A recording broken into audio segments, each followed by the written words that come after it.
So today we're going to look at the Makita reciprocating saw, which is one of the first tools we bought for our home development and homestead small holding setup.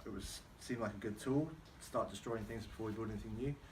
So we'll take a little look and see what you think. Okay, so this is a delayed unboxing of a Makita reciprocating saw that we bought a few weeks ago, but unfortunately we had to use it straight away, so we didn't have a chance to do a video then. So I packaged it back up so you can see exactly how it was, and we'll just open it up and see what comes inside.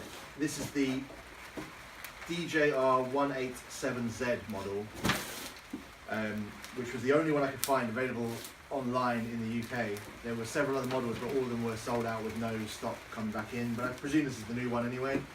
So this is it. Okay. So this model is just the saw. A bit of rubbish there. It's just the saw, no battery included, because I've already got other Makita cordless tools, so didn't need the battery with it. It was a lot more expensive with the battery, and you can buy them separately anyway. This was from Toolstation, I believe, in the UK, although I'll confirm and put the details on the bottom of the video. This is a 5 amp hour battery that I bought separately because I've got quite a few of these cordless tools now, but it was cheaper to buy this separately and buy the saw on its own than it was to try and buy a package deal. There's a lot of different prices on different websites, Screwfix and the lower end DIY shops, that the high street ones that just are an absolute rip off of this kind of tool. But yeah, I bought an extra one anyway, and I'll put a link to where that was from. So in the box itself, you've got just a little bit of cardboard that's serving very little purpose. The instructions, which are fairly basic, there's not a lot to it really. The saw itself, which is a chunky unit there, and they've thrown in a couple of blades, which are both blue ordinarily, but I had to use this one straight away and it immediately stripped all the paint. So you get two Makita blades, one for wood and one for metal. Okay, so the saw itself is pretty straightforward to use. It works similarly to the drill, where you can lock it, you can change direction, which I haven't actually worked out why you would want to do that yet. Actually, I think it might be gears in this case. Yeah, gears 1 and 2, so this is different power settings. It comes with a hook, which at first I thought was quite strange. Didn't seem, you know, it's very heavy to hook onto yourself, but I was up a tree and it was actually incredibly useful to be able to just hang this from a branch while I was diverting branches down to the ground. So that was good. The end of the saw itself, is just a simple twist mechanism to put blades in. I'll put one in to show you. So there's no Allen keys or wrenches or anything like that like you get with some of the angle grinders. And there's a simple flick switch here, so you can adjust the depth. So if you are going to be cutting down on an object like a jigsaw, you can adjust the depth of the blade there. I've just kept it down at the lowest. Okay, so I'll show you how to change the blades. It's pretty straightforward. This one's a little bit dusty now. You just put the blade through the end into the slot. There's a slot in there, you can see. And this twists. So that twist releases a little bit more space so the blade can drop fully in. And then when it twists back round, that's it locked in place. So if I quickly get a battery, standard battery connector, this can take all the different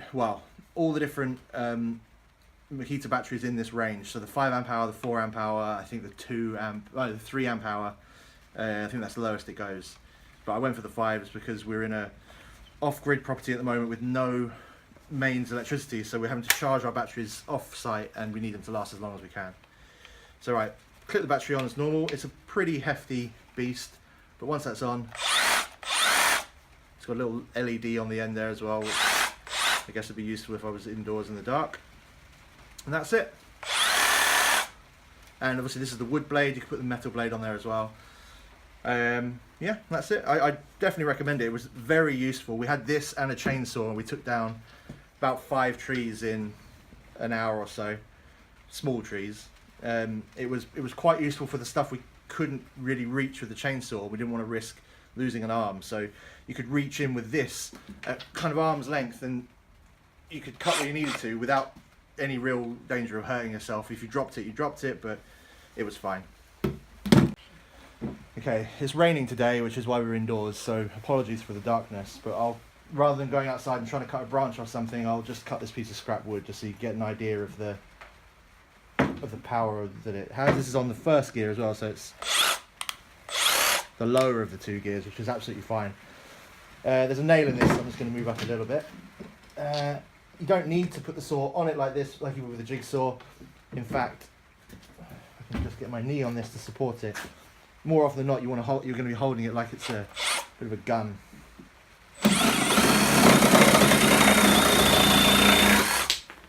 There we go. So it made pretty short work of that, as it did all those trees. So thanks for watching the video.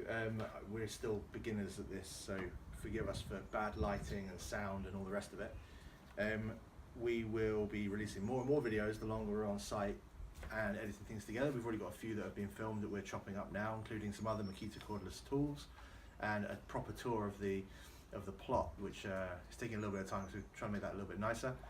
And but yeah, if you like what you saw and you want to keep following us on the journey, so hit subscribe at the bottom, hit like on the video, and all that usual stuff.